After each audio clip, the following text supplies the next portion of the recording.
السلام علیکم ورحمۃ اللہ وبرکاتہ۔ رمضان المبارک کی آمد ہے۔ ہر انسان کی طبیعت میں یہ بات رہتی ہے کہ جب رمضان المبارک کی شروعات ہو تو ایمانی جذبہ، اعمالی اعتبار سے خوشگوار تبدیلیاں نہ صرف یہ کہ خواص کے طبقے میں بلکہ عام انسانوں کے طبقے میں بھی یہ چیز پیدا ہو جاتی ہے۔ لہذا رمضان مبارک کے آنے کے ساتھ جہاں بہت ساری خوشگوار تبدیلیاں ہوتی ہیں اور بہت سارے جذبات نیکی کے آدمی کے ذہن میں آتے ہیں، وہیں پر زکوٰۃ کا بھی ایک انسان کو خیال آتا ہے کہ جو مسلمان ہوتا ہے، حقیقی معنی میں اللہ رب العزت سے ڈرنے والا ہوتا ہے، تو زکوٰۃ کے ادا کرنے کو وہ نہیں بھولتا۔ یہ ضروری نہیں کہ رمضان ہی میں زکوٰۃ ادا کرنا ہے، لیکن عام لوگوں کا یہی معمول رہتا ہے اکثر و بیشتر کہ آدمی رمضان کے شروع ہی میں زکوٰۃ کو ادا کر دیتا ہے۔ زکوٰۃ یہ اسلام کا ایک اہم ترین فریضہ ہے اور اس کی فرضیت شریعت کے قطعی دلائل سے ثابت ہے، یعنی قرآن و حدیث سے اس کا ثبوت ہے۔ جو بھی اس کا انکار کرے گا وہ کفر کے دہلیز پر پہنچ جائے گا۔ ایسا شخص دائرہ اسلام سے اسی طرح خارج ہو جائے گا جس طرح کہ نماز کا انکار کرنے والا شخص اسلام سے نکل جائے گا۔ زکوٰۃ کے بہت سارے فائدے ہیں۔ میں آپ کو چند حدیثیں سناتا ہوں جس سے آپ کو اندازہ ہوگا کہ جو زکوٰۃ ادا کرتا ہے وہ کتنا بڑا خوش نصیب انسان ہے اور اللہ رب العزت کی طرف سے اسے بہت ہی نیک چیز کی توفیق ملی ہوئی ہے۔ صحیح بخاری میں ہے کہ زکوٰۃ کی ادائیگی کی وجہ سے اللہ تعالیٰ زکوٰۃ ادا کرنے والے کے مال کو بڑھا دیتے ہیں۔ اسی طرح تفسیر بیضاوی میں ہے کہ زکوٰۃ کی وجہ سے اجر و ثواب 700 گنا بڑھ جاتا ہے۔ پھر اسی طرح سورہ فاطر میں ہے زکوٰۃ کی وجہ سے ملنے والا اجر کبھی ختم ہونے والا نہیں، ہمیشہ باقی رہے گا۔ پھر اسی طرح سورۃ الاعراف میں ہے کہ اللہ تعالیٰ کی رحمت ایسے افراد کا مقدر بن جاتی ہے جو زکوٰۃ ادا کرنے والے ہیں۔ پھر اسی طرح سورۃ المؤمنین 18ویں پارے میں ہے کہ کامیاب ہونے والوں کی جو صفات قرآن پاک میں گنوائی گئی ہیں ان میں سے ایک صفت وہ ہے کہ زکوٰۃ ادا کرنے والے ہیں یہ لوگ۔ پھر اسی طرح ابن ماجہ میں ہے کہ زکوٰۃ ادا کرنا ایمان کی دلیل ہے، ایمان کی علامت ہے۔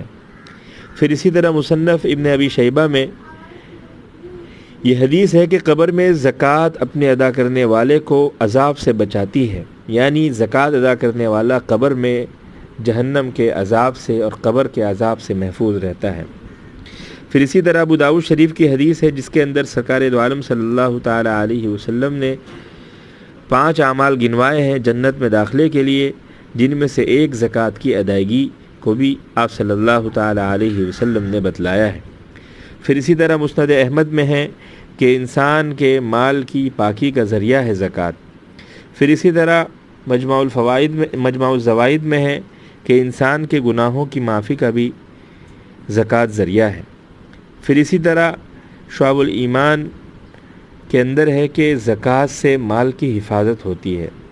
پھر اسی طرح ایک اور حدیث ہے کہ زکوٰۃ سے مال کا شر اور مال کا برا پن ختم ہو جاتا ہے۔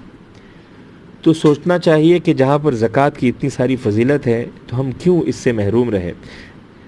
پتہ یہ چلا کہ یہ ایک فرض تو ہے ہی، مطلب ادا کرنا ضروری تو ہے ہی، لیکن ساتھ ساتھ اس کی ادائیگی کی وجہ سے اللہ رب العزت کی طرف سے اس قدر انعامات بھی ملتے ہیں۔ جب اتنی بڑے انعامات ہیں اور اتنی پیاری پیاری باتیں اللہ رب العزت کی طرف سے بشارت کے طور پر ایک زکوٰۃ ادا کرنے والے کے لیے فرمائی گئی ہے، تو وہیں پر زکوٰۃ نہ ادا کرنے والوں کے لیے بھی نقصانات اور وعیدیں ہیں۔ جیسے کہ سورۃ التوبہ کے اندر اللہ رب العزت نے ارشاد فرمایا کہ جو لوگ زکوٰۃ ادا نہیں کرتے ان کے مال کو جہنم کی آگ میں گرم کر کے اس سے ان کی پیشانیوں، پہلوؤں اور پیٹھوں کو داغا جائے گا۔ پھر اسی طرح سورہ آل عمران میں ہے کہ ایسے شخص کے مال کو توق بنا کر اس کے گلے میں ڈال دیا جائے گا۔ پھر اسی طرح سورۃ البقرہ میں ہے کہ ایسا مال آخرت میں اس کے کسی کام میں نہیں آئے گا۔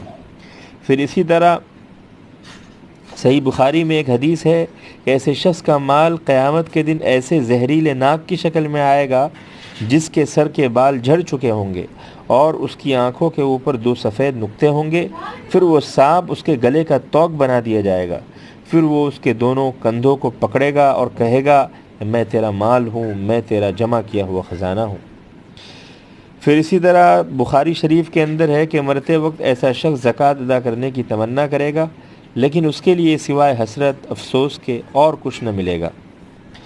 پھر اسی طرح مسلم شریف کے اندر ہے کہ ایسے شخص کے لیے آگ کی چٹانیں بچھائی جائیں گی اور ان سے ایسے شخص کو پہلو، پیشانی اور سینے کو داغا جائے گا۔ پھر اسی طرح ایک حدیث کی کتاب ہے دلائل النبوہ، اس کے اندر ہے کہ ایسے افراد کو جہنم میں زری، زقوم، گرم پتھر اور کانٹے دار اور بدبودار درخت کھانے پڑیں گے۔ پھر اسی طرح مجموع الزوائد میں ہے کہ ایسے افراد سے قیامت کے دن حساب کتاب لینے میں بہت زیادہ سختی برتی جائے گی۔ پھر اسی طرح ایک حدیث میں ہے کہ جو لوگ زکوٰۃ روک لیتے ہیں تو اس کے بدلے اللہ تعالیٰ ان سے بارشیں روک لیتے ہیں۔ پھر اسی طرح ایک حدیث ہے کہ جب کوئی قوم زکوٰۃ روک لیتی ہے تو اللہ تعالیٰ اس قوم کو قحط سالی میں مبتلا کر دیتے ہیں۔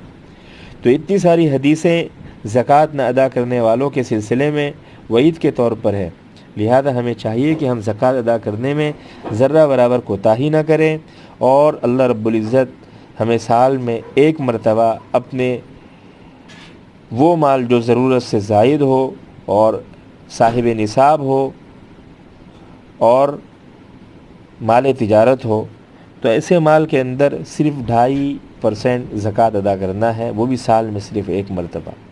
لہذا ہم ضرور ادا کریں۔ باقی جو مسائل ہیں زکوٰۃ کے سلسلے میں انشاءاللہ آئندہ کی گفتگو کے اندر اس بارے میں آپ حضرات کے سامنے بات کی جائے گی۔ وآخر دعوانا الحمدللہ رب العالمین۔